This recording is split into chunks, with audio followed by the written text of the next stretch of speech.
beautiful Wednesday afternoon in Owings Mills, Maryland, huh?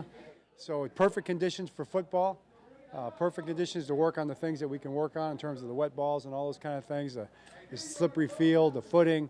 Really grateful for that opportunity to do that. I thought the guys handled it really well. We had a good practice, and we're moving towards our Buffalo game on Sunday night. We're very excited about it.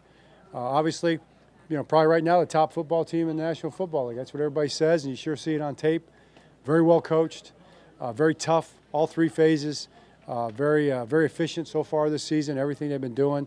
That's why they've been having the results they've had. So we're looking forward to the challenge and the opportunity. What questions do you have?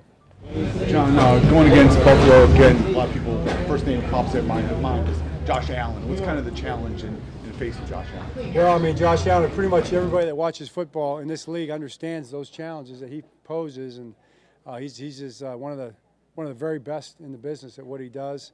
He's unique. He plays his style, and he does it his way. And they build the offense certainly around him, all the attributes that he has.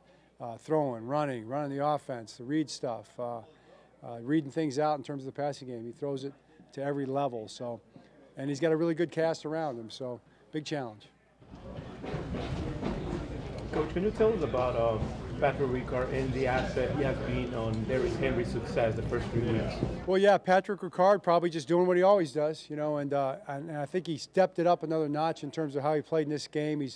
He's been playing well, but he did rise up even more, I think, and continued to improve this week, and showed up in terms of the lead blocks and those things in front of Derrick. It's a big part of what we do.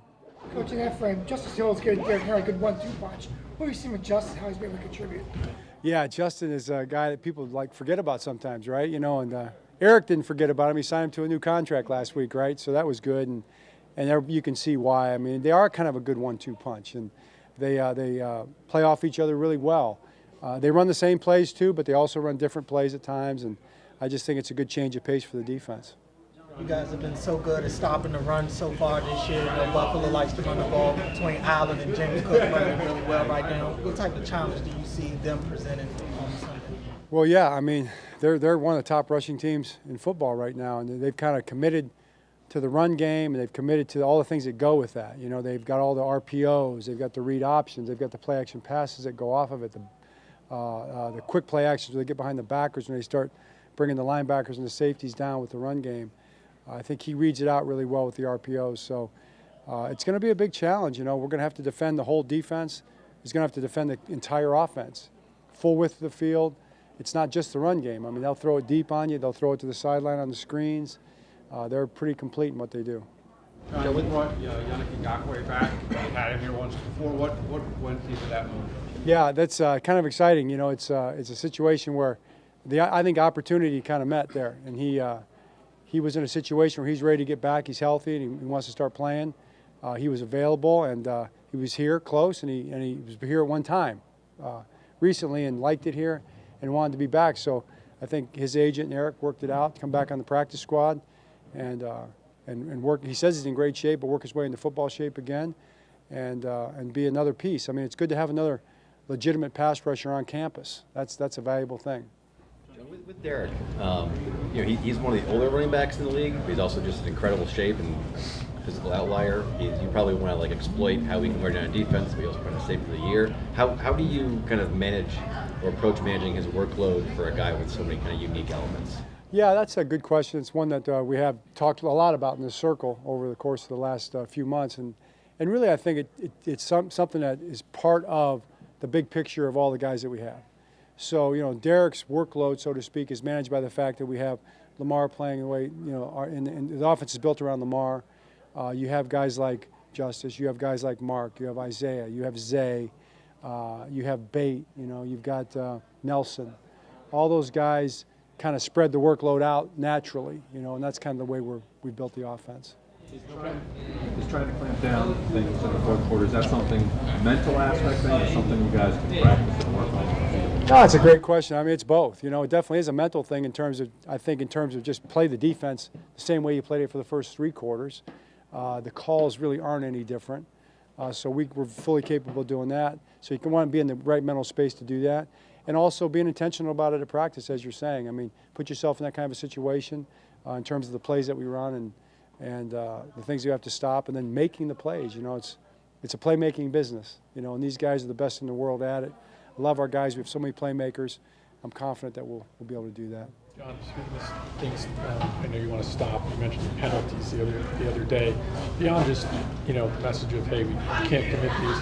How do you go about getting to that as a technique thing? I know there's various penalties. Is it technique? What's the message there? No, it is really technique. I mean, honestly, it's 95% technique. There is part of it that is awareness and those kind of things and mindset. Yeah, there's cadence issues. There's formation things that are more the mental things sometimes. You work on those too.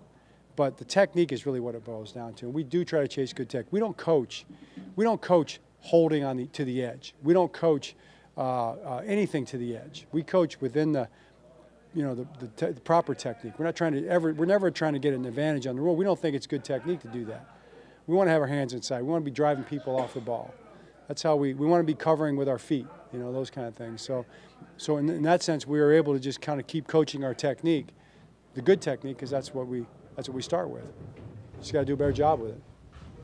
The team has a really good record of primetime home games over the years since 2016. Obviously, we just had a good team here for a long time that's won a lot of games, period. But in these home primetime games, do you see something different from your team? Do you feel like, why have they been so good in that situation? I think we've had good teams. I think we have a great stadium at night, especially. The crowd's into it. Yeah, I thought you were going to go with the fact that we don't get as many primetime home games as everybody else. You're not going? Oh, yeah. Is that part of the question? No? No? It could be? Yeah. I'm going to leave it alone. I'm going to leave it alone today. Yeah, right.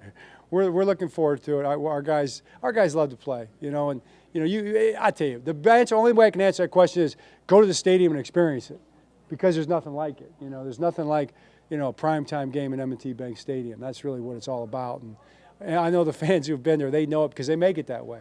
So anybody that hasn't been there, I strongly encourage you to get a ticket and show up. John, I know that, Lamar and Josh Allen aren't going to be on the field at the same time, but there's a lot of discourse about those two quarterbacks, how they're both kind of elite guys and great playmakers.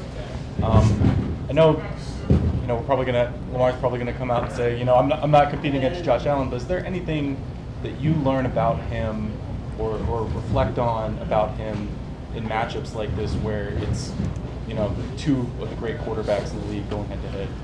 Yeah, I mean, you will have to ask Lamar that question, because I'm not an elite quarterback, not an elite player in any sense of the word. So I don't know what it's like to be that in that matchup, so to speak. I just am grateful to be a part of it and to be around it, because these are the things that you're going to look back on, and you're going to say, "Wow, wasn't that cool to be there for that?" That's why we do all this. That's why all of us in this circle right here do this. Is why the fans watch, and love football, because you get to join in with that. For two guys like Lamar and Josh, to kind of have that, to be those guys, I think is a pretty amazing, cool thing, and I'm just glad to be next to it. John, can you talk about the unique aspect of being able to add veterans to practice squads, and how that's a new dimension? How is it fruitful for you, or how is that fruitful for the NFL? I think it's really good for the teams, and it's really good. It's really good for the NFL. It's good for the fans, and it's good for the players on the teams, because you have more players out here at practice. One thing, so the players are going to stay healthier because the workload gets split up a little bit. You can actually, with the new rules, you can split the workload during the longer season now more, which helps keep guys healthy over the long season.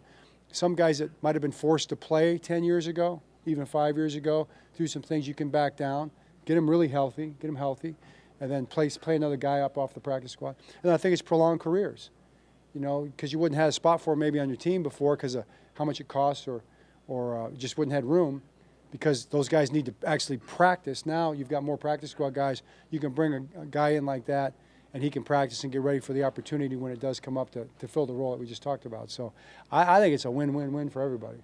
John, the Bills obviously have a good front. Is there any concern about not having three starting offensive linemen out here today, or you don't think it's significant?